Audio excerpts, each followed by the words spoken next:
sur le ressentir, c'est-à-dire qu'il y a l'ouverture de la session, il y a la sermentation, le discours d'ouverture, puis effectivement, on rentre, puis même on fait sa première intervention. Comment on perçoit l'institution parlementaire, je dirais, avec un regard nouveau? C'est une autre posture. C'est carrément une autre posture. C'est pas de l'ordre de l'hypocrisie, c'est comme n'importe qui rentre dans une nouvelle job, tu as à apprendre à connaître les gens avec qui tu vas travailler. C'est sûr que ça ne change pas mes opinions sur les formations politiques comme telles, ce que les formations politiques mettent de l'avant. Je dirais, je commence à bien saisir ce que les directions des formations politiques mettent de l'avant. Mais je découvre donc des gens qui, pour plusieurs, ont le cœur à bonne place, puis sont très, soucieux du travail qu'ils vont faire, puis en lien avec leur commettant. Mais je suis quand même un peu étonné de l'expression parce que on peut dire, bon, ces gens-là, ils peuvent être individuellement, personnellement corrects, mais l'expression collègue, dans le sens, c'est quand même des gens qui acceptent de suivre la ligne d'un parti, puis ces partis-là, généralement, s'attaquent, puis font adopter des mesures qui vont à l'encontre des intérêts populaires. Je suis tout à fait d'accord avec toi là-dessus. Quand moi je parle de collègues, c'est-à-dire, puis je prendrais l'exemple, par exemple, hier, on a adopté le projet de loi sur la fin de vie. C'est évident que ce projet-là, s'il avait été déposé sans travail de commission parlementaire, il n'y aurait pas passé. Par contre, 4 ans et demi de travail de gens qui viennent d'horizons complètement différents et surtout avec l'importance de la contribution des mouvements sociaux, de la population en général et tout ça, a fait en sorte que dans un dossier aussi, c'est pas un dossier économique, là, hein, c'est un dossier dans lequel les gens s'appuient tantôt sur des valeurs personnelles, tantôt sur l'opposition qu'ils trouvent dans leur comté respectif, mais en bout de ligne, puis il y a des gens qui l'ont même dit dans le débat sur cette question-là, que dans les faits, c'était tellement divisé que finalement, ils ont fait un choix plus personnel. Alors, c'est plus comme ça que je parle de collègues. C'est pas quand on est dans le Salon Bleu. Dans le Salon Bleu, c'est des formations politiques qui se confrontent. Dans le Salon Rouge, des commissions parlementaires, je pense que là, c'est plus ce que j'ai vu pour le moment, parce que c'est juste 3 semaines que je suis là, c'est plus là où j'ai le sentiment que là, on a un travail ensemble à faire, mais ça demande une attitude qui est bien différente. C'est-à-dire que, mais pour moi, c'est pas très difficile parce que j'ai toujours eu cette attitude d'écoute et d'ouverture. Pour moi, l'autre, puis rapidement, s'il est idéologique, ça va être difficile de parler, mais quand l'autre a une ouverture, que l'autre discute réellement, hein, quand on délibère plutôt qu'on débat, ben moi, je suis de celle-là qui pense que ça peut donner du bon. Mais le Salon Bleu, c'est souffrant. C'est souffrant. La mécanique est souffrante. D'ailleurs, Québec solidaire, dès l'ouverture après le discours inaugural dont tu faisais allusion, notre première réaction a été pour souligner l'importance de peut-être se donner un comité de réflexion pour revoir nos règles à l'intérieur de fonctionnement, puisqu'il y a quelque chose qui ne fonctionne pas. C'est comme si les règles, on le sait, ont été faites pour des gouvernements bipartistes, alors que là, ben, on dira bien ce qu'on veut. Il y a 4 partis à l'intérieur de l'Assemblée nationale, dont 2 oppositions plus nombreuses, la première et la deuxième, qui, quand on regarde le suffrage universel, sont à peu près dans les mêmes eaux. Alors donc, on a soulevé l'idée, ça a semblé plaire aux différents leaders parlementaux. Bien sûr que quand on en est arrivé à se dire, parce qu'il y avait beaucoup d'enthousiasme, à dire, bon, mais dans ce cas-là, peut-être qu'on pourrait en profiter pour revoir le mode de scrutin, hein, parce qu'on défendait beaucoup la diversité politique. Bon, là, ça patinait un petit peu plus. Mais bref, il y a une volonté d'essayer de mettre un peu plus d'objectivité dans... Prenons par exemple les budgets de recherche. C'est vraiment quelque chose d'important, les budgets de recherche, parce que c'est ce qui permet à des députés d'avoir une deuxième et une troisième tête pour suivre l'ensemble des dossiers qu'on a à suivre parce qu'on veut faire notre job comme il faut. ben c'est négocié. Il n'y a pas de règle objective qui dit, par exemple, un député égale tant d'argent. Alors, c'est des budgets globaux qui sont négociés.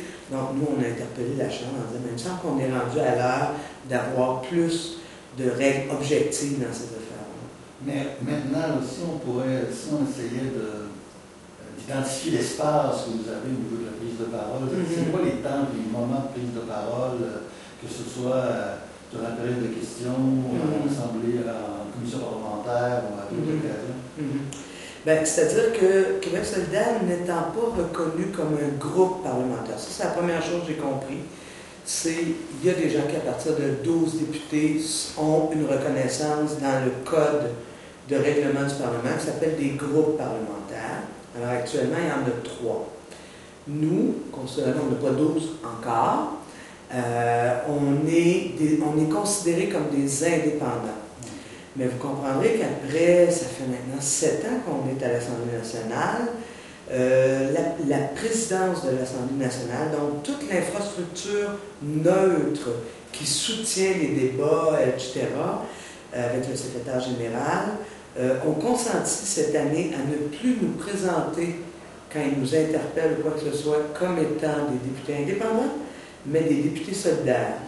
Alors, on n'a pas la force et les outils d'un groupe parlementaire, mais on a réussi à imposer, ben c'est plutôt évident qu'on est du même parti, alors qu'on n'est pas des indépendants. Donc, ce genre de petites choses, c'est des choses qui se négocient parce que l'Assemblée nationale souhaite, son rôle, c'est d'assurer à chaque député, peu importe sa formation politique ou non, d'avoir les outils nécessaires pour faire le travail qui est le nôtre. Ça veut dire quoi en termes de temps? Oui, vous n'avez pas effectivement. besoin de personne. J'espère que je vais être assez fidèle parce que c'est des questions extrêmement techniques. Ici, ça fonctionne par cycle. Actuellement, on est dans un cycle de 7. Alors, c'est-à-dire par cycle de 7, ça ne veut pas dire des journées, parce que généralement on siège du mardi au jeudi. Bon, c'est vraiment des cycles. Alors, par cycle de mémoire, on a la possibilité de faire 3 motions. Alors, une motion sans préavis, je voulais dire que c'est des motions sans préavis, c'est des trucs qu'un député veut soulever, veut mettre à la face du monde, à la face des élus, et elles sont sans préavis, mais si on n'a pas le consentement des autres parlementaires, des autres groupes parlementaires, on la lit, au moins c'était ça, elle est lue, et après ça, ben, si elle n'est pas appuyée, mais ça on connaît ça dans notre démocratie, on sait c'est quoi. Mais moi, ce que je découvre, c'est qu'il y a tout un travail de préparation qui se fait par nos équipes respectives, qui fait que régulièrement, on arrive là, notre motion, on le sait si elle va être rejetée ou acceptée, on le sait si elle va être avec ou sans débat, on sait combien de minutes si c'est avec débat, donc c'est quand même assez encadré. Donc ça, c'est 3, puis une motion doit durer 1 minute maximum. Alors, les grands cours d'éducation populaire, c'est pas là qu'on les fait. Il faut trouver... mais à Québec solidaire, on n'est pas pire. Ensuite, tu as un autre outil que chaque député a, c'est des déclarations de députés. Et là, on en a un certain nombre. D'après moi, c'est probablement l'équivalent de... On est 3, donc 3 par cycle. Et là, c'est les députés qui souhaitent, en 1 minute encore une fois, souligner quelque chose d'important dans sa circonscription ou de façon globale, comme une des motions aujourd'hui était en mémoire de ce policier québécois d'origine qui a été assassiné, abattu à Moncton. Alors, c'est le genre d'affaires. On l'utilise tant pour... et quand c'est avec des bas, ce qui est intéressant, à mon sens, je commence à voir ça. Comme ce matin, bien sûr, il y avait le 70e anniversaire de commémoration du débarquement. Alors là, c'était un débat à 3 minutes. Donc là, chacun des partis va de ses couleurs. Et ce qui est intéressant, c'est que là, Québec solidaire en profite, comme ce matin, notre intervention. Bien sûr, on est poli, on est capable de se dire qu'on se souvient. Mais de l'autre côté, on est capable de rappeler, et notamment, Françoise a fait une excellente intervention sur le pacifisme, hein, la nécessité et comment le nazisme n'a pas exterminer seulement que des juifs, mais aussi des homosexuels, des handicapés, des roms. Et donc, ça nous permet aussi d'y arriver par notre angle solidaire là-dedans. Mais encore là, ça, il y en a à tous les jours, mais elles ne sont pas régulièrement. Ensuite, la période de questions. Ah ben ça c'est un spectacle, là. Vraiment, là, j'y vais de mes impressions de 3e semaine, ça me demande beaucoup de respiration. Moi, je suis une activiste, hein, fait que quand, généralement, les élus disent des niaiseries, je crie des slogans. C'est très difficile. Puis si je fais ça, je me fais sortir de la chambre, j'ai plus le droit de siéger. Alors, tu sais, c'est un peu la game, si je peux dire, que j'ai accepté en venant jusqu'ici, mais ça me demande de respirer, je dois être bien honnête avec ça, avec vous là-dessus.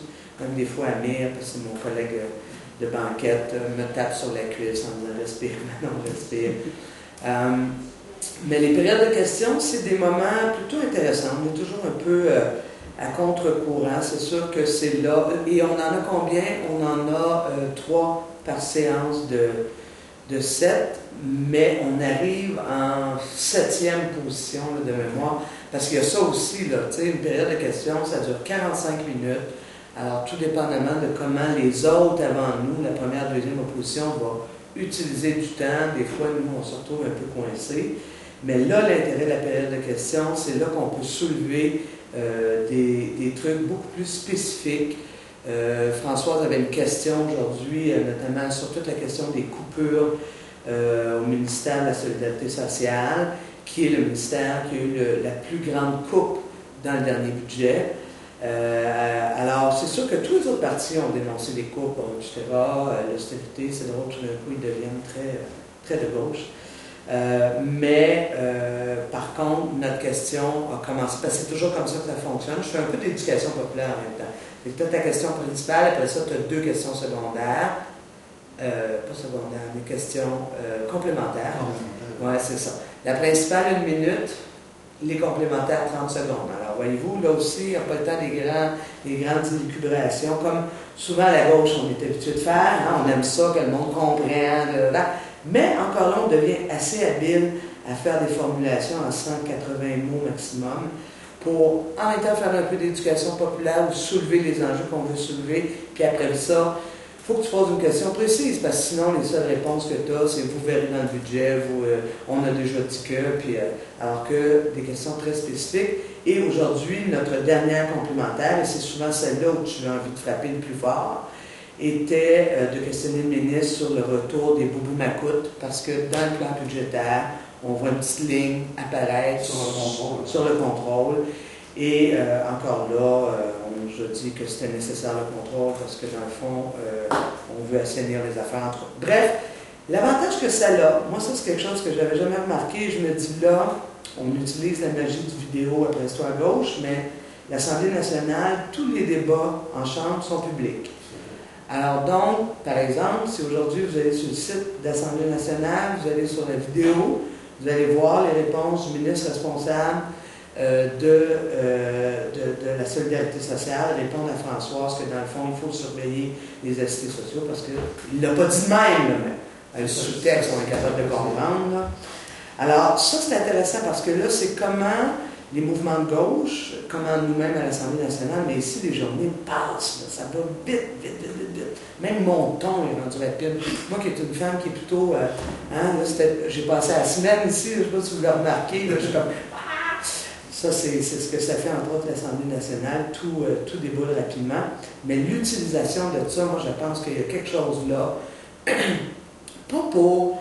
C'est pas nécessaire de démontrer comment la période de questions, c'est vraiment désagréable. C'est pas des réels débats. Il y a des questions posées, les réponses sont pas faites. Il y a des questions posées, les réponses sont données, mais on revient avec la même question en disant « vous n'avez pas répondu ». C'est un show. C'est un show. Là, on sent beaucoup les formations politiques. Puis, mais par contre, en tout cas, les gens sont derrière la ligne de parti. Ah oui, absolument. Le seul vote qu'on a vu depuis 3 semaines qui n'était pas sur la ligne de parti, c'est le projet de loi de fin de vie. Puis moi, je pense que c'était une bonne idée. Mais je pense qu'à travers ces interventions-là, même nos motions, c'est comme par exemple une motion sur... on a soulevé, je pense que c'était hier, oui, sur une question environnementale qui touche aussi la région de Québec, c'est-à-dire les poudres de nickel du Port, ben c'est très, très beau de voir, par exemple, le Parti québécois dire qu'il ne donne pas son consentement. Parce qu'un des enjeux, c'est que si on n'écoute pas ça, si on ne fait que lire les journaux, on a le sentiment tout d'un coup que le PQ est devenu environnementaliste. Est devenu. Je ne parle pas des gens à l'intérieur de ça. Je veux dire, le parti comme parti, là, quand tu l'entends dire pas de consentement à quelque chose d'aussi simple que d'avoir accès à de l'information, là, tu te dis, wow, qu'est-ce qui se passe? C'est révélateur. C'est révélateur. Je trouve que, aussi banal que puisse être l'émotion sans préavis, le fait qu'elle soit conjointe ou non est révélateur. Le fait qu'elle soit, qu'il y ait consentement ou non, mais il n'y a pas d'explication. Mais là, c'est à nous de faire nos recherches et comprendre nous-mêmes. Fait que voilà, donc c'est les quelques outils que j'ai pu observer cette semaine. On ira sur le contenu. Effectivement, les problématiques vécues, généralement, sont absolument nombreuses, tout ça. Puis, il faut faire un choix. Quand on voit le cadre dans lequel vous devez intervenir, c'est quoi les grandes priorités que vous êtes fixées pour la session? Puis, c'est quoi, je dirais, les fondements dans qui vous amènent à aller vers ces priorités? Ouais. Bien, dans un premier temps, il faut se rappeler que cette session-là a eu 5 semaines, dont la première qui était juste du blabla, de l'accueil, etc., et les 4 autres qui étaient, dont 3 étaient de l'intensif, mais et c'était une transition, un ancien gouvernement, un nouveau. Alors, cette fois-ci, je dirais, c'est la réalité qui nous a imposé les thématiques. On savait qu'il allait y avoir un discours inaugural. Ça, si vous regardez tous les journaux, on a surfé, pas juste Québec solidaire, tous les médias, tout ça, surfé pendant une semaine et demie là-dessus. En attendant quoi? Le discours du budget, parce qu'on sait bien que c'est là qu'on a des poignées pour être capable d'illustrer ce qu'on avait identifié comme problématique dans le discours inaugural. Alors, cette fois-ci, je dirais que c'est ça qui a guidé. On savait qu'on avait 5 semaines, on savait que ça en faisait partie. Et l'autre élément, c'est que, puisque Françoise avait réussi à aller chercher le sentiment des autres chefs durant le débat des chefs sur la question du maintien des personnes âgées en logement, ben on s'est dit, et que le premier ministre, dans son discours inaugural, avait fait allusion à l'effet qu'il serait ouvert à la contribution des partis d'opposition, ben vous comprendrez qu'on a sauté, puis on s'est dit, ben, on va voir s'il est si ouvert que ça. Alors donc c'était notre 3e priorité, de déposer le projet de loi sur... mais c'est sûr qu'en dehors de ça, c'est pas compliqué. Nous, actuellement, c'est clair qu'on est la voix critique en matière de finances publiques, donc tout ce qui est service public. Et si vous regardez l'ensemble des motions, des questions qui ont été faites dans les 4 dernières semaines, portent tous soit sur l'argent qui ne rentre pas, on est le seul qui parle de ça, hein, fait que, on en parle pas mal même, sur l'argent qui ne sort pas une bonne place, hein, Port-Daniel, etc., et l'environnement. C'est comme les 3... c'est un peu une poursuite, dans le fond, de la campagne électorale, parce que, sachant qu'il y avait au feuilleton le budget et le discours inaugural, mais ça limite énormément les choses, parce que ça, c'est réglementé.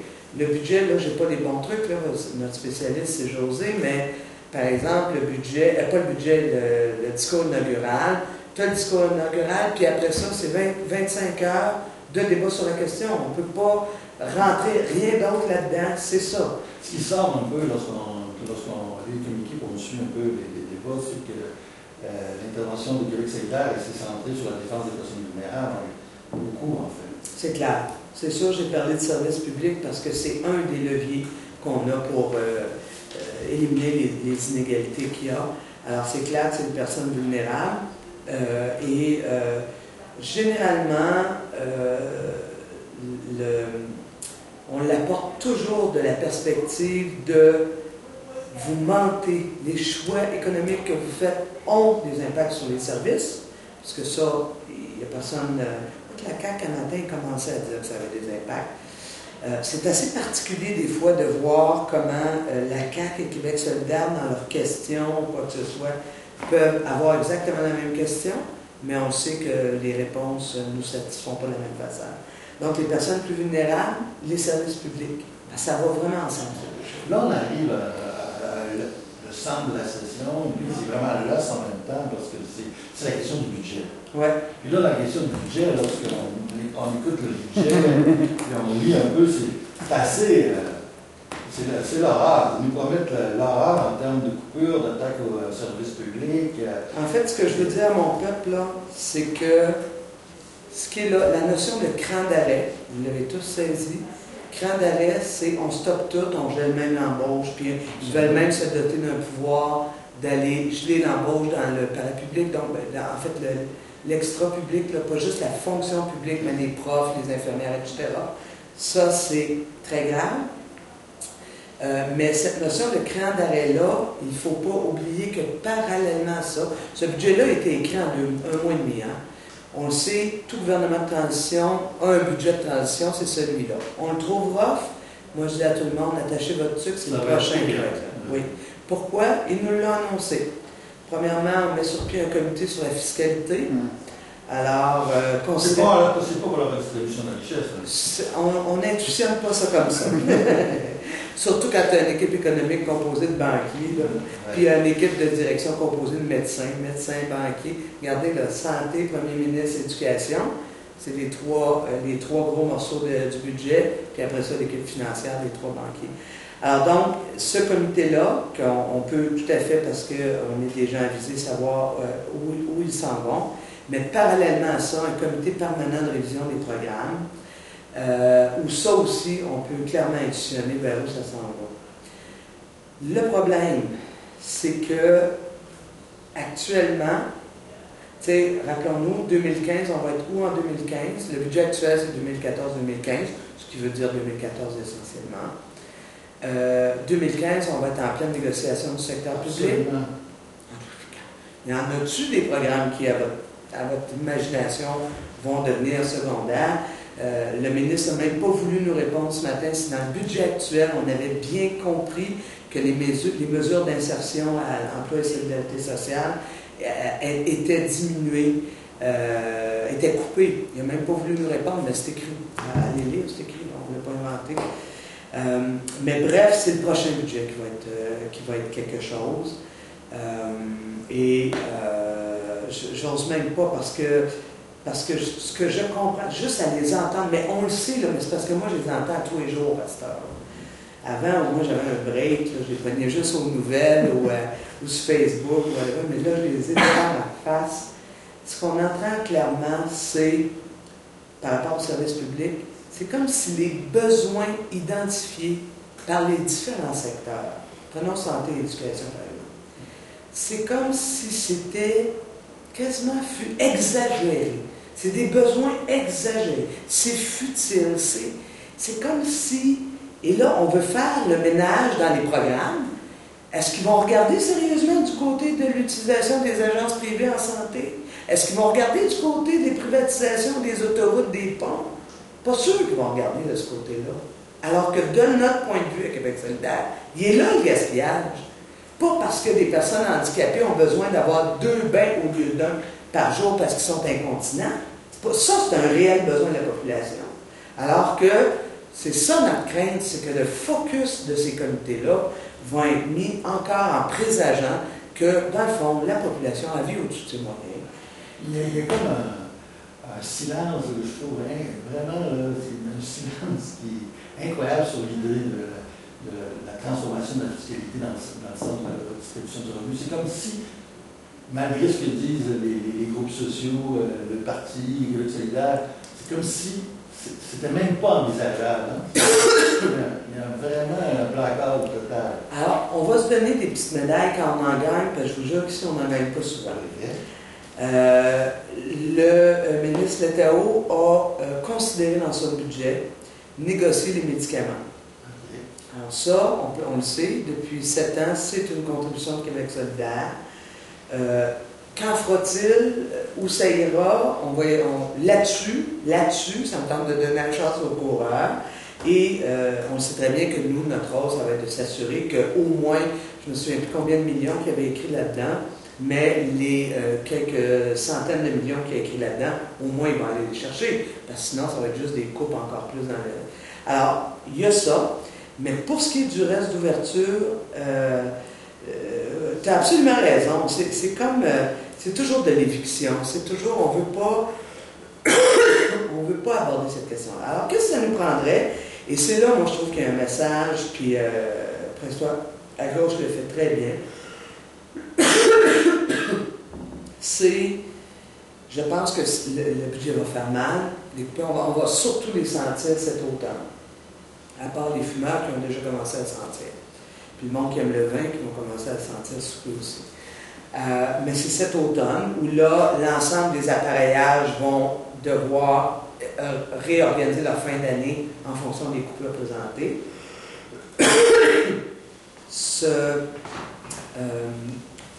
Cet automne, moi, si j'étais encore dans les mouvements sociaux, je ferais l'analyse que je viens de faire là, c'est-à-dire ce budget-là est de transition. Ça va faire beaucoup plus mal en 2015-2016, surtout qu'on sait que c'est là qu'il va atteindre son déficit zéro. Alors, comment on se construit comme mouvement, pour dire, hey, là, c'est assez, là, on lui l'a dit, parce qu'il y en avait des revenus. Parce que, ici à l'intérieur, Québec solidaire est le seul parti, puis on est trois, qui enligne le gouvernement vers des nouveaux revenus. C'est la seule opposition parlementaire réelle, dans le fond. Mais si on... bien sûr, les personnes font ce qu'ils peuvent, mais c'est un peu l'opposition extra-parlementaire est comme incontournable, dans le fond. Et c'est quoi le travail de collaboration qui peut se faire entre cette opposition parlementaire de Québec solidaire et les mouvements de résistance dans la rue? Et puis quelle forme ça pourrait prendre? Ouais. Ben, moi, je pense qu'on est... ça fait longtemps, dans la gauche québécoise, qu'on reconnaît un peu mieux la nécessité de la diversité des tactiques. Par exemple, moi, j'ai des anarchistes qui me félicitent de mon élection. Et je pense qu'ils sont sincères. Je les crois. Pourquoi? Ben, c'est pas parce que les autres prendraient ma place. On considère que, bien sûr, tout ça, c'est de la merde. Mais ceci étant dit, ils sont conscients que quand Québec solidaire fait son travail, puis Amir et Françoise l'ont très bien démontré dans les 7 dernières années, ça donne aussi des leviers aux gens de la rue pour continuer à aller plus loin. Alors moi, je pense que c'est ça. Il faut être en contact. Il faut être en contact et nous sommes en contact. Je regarde toute tu sais, avec la petite équipe que nous avons, ça serait impossible pour 3 indépendants de réagir sur tout ce que Québec solidaire réagit. Hein, on a un spectre, on parlait tantôt de priorité, mais ça n'enlève pas qu'on réagit sur beaucoup d'autres choses aussi. Alors, donc, reconnaissance de la nécessité de la diversité des tactiques, et je pense même qu'il va falloir accentuer les liens, c'est-à-dire que la droite réussit actuellement, particulièrement à l'Assemblée nationale, parce qu'ils ne sont pas si divisés que ça. Il faut voir M. Marceau critiquer le budget de M. Létao. La principale critique, c'est de lui dire qu'il n'est pas d'accord avec l'analyse du vérificateur général. Mais c'est sûr, c'est son examen à lui. Il dit, moi, je ne suis pas d'accord parce que c'est mon examen à moi. Mais ceci étant dit, sur l'absence de revenus, sur, de ce temps-là, il est pas mal accentué sur les infrastructures. Bref, Québec solidaire est vraiment la seule opposition. Je pense qu'il faut développer de plus en plus les liens. Et je pense même que, on a l'avantage du sommet des peuples qui s'en vient. Je pense qu'il va falloir se parler sérieusement. D'une part, on doit être fiers au Québec. On a quand même 3 députés de gauche, puis pas une gauche molle, là, à l'Assemblée nationale, dûment élus par le peuple. Alors ça, c'est pas rien. Je pense qu'il faut le fêter, il faut le souligner, il faut en être fier. Ceci étant dit, on ne pourra pas attendre d'en avoir rien qu'un à chaque élection, parce que sinon, on va mourir tout le monde avant. Alors, je pense qu'il faut maintenant, au Québec, réfléchir nos stratégies comme progressistes, comme féministes, comme écologistes, réfléchir nos stratégies en tenant compte que nous avons un parti à l'Assemblée nationale qui est juste un porte-voix. Tu sais, Nous, là, si la rue ne bouge pas, là, notre capacité de faire bouger est à peu près nulle. Alors que si la rue, et l'exemple que je prendrais très précisément, aujourd'hui, on apprend par la voie des médias que c'est confirmé, je ne sais pas si c'est le président ou le directeur général de CIMA, confirme que Bibeau était effectivement l'argentier et exigeait 100 000 $. Mais ça, c'est le travail d'Amir et de l'équipe de Québec solidaire avant la commission Charbonneau. Le nom que Québec solidaire a le plus prononcé en 2008, je crois, là, la date n'est peut-être pas bonne, c'est le nom de Bibeau. Dans ce temps-là, tout le monde nous disait qu'on était à côté de nos baskets. Mais aujourd'hui, une des plus grandes firmes confirme que Bibeau demandait 100 000 $. Alors voilà. Donc, travailler ensemble, reconnaissant l'importance de la diversité des tactiques, puis on va finir par changer ce monde-là.